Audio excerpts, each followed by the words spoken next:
Kalau kamu baru bangun tidur dan tiba-tiba udah berubah jadi kecoa, apa yang bakal kamu lakuin? Mungkin kamu bakal mikir kayak, what's happening with me? Kenapa aku berubah? Tapi karakter utama di buku ini justru mikir, gimana caranya supaya aku nggak telat kerja.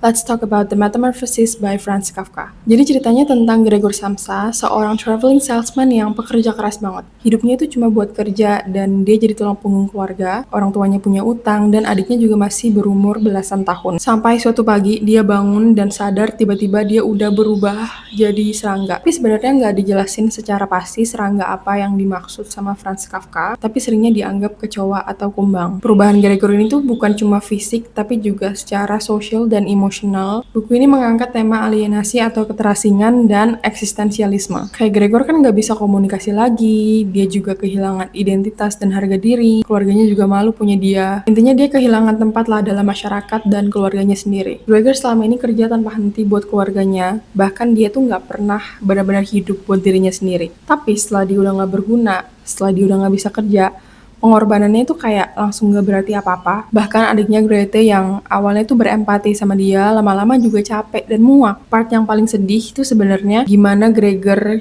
ngerasa sebagai beban dan dia ngerasa bersalah karena udah gak bisa ngehidupin keluarganya lagi. Bahkan Gregor tuh pengen masukin adiknya ke akademi musik karena dia tahu adiknya suka main biola. And no one appreciates her talent more than he does. Aku personally suka banget sama buku ini. Gimana Franz Kafka pakai transformasi yang absurd itu dari manusia ke serangga untuk nyentil hal yang sebenarnya jauh lebih serem, lebih menakutkan daripada transformasi itu sendiri. Itu rasa kesepian, keterasingan, dan kehilangan makna hidup.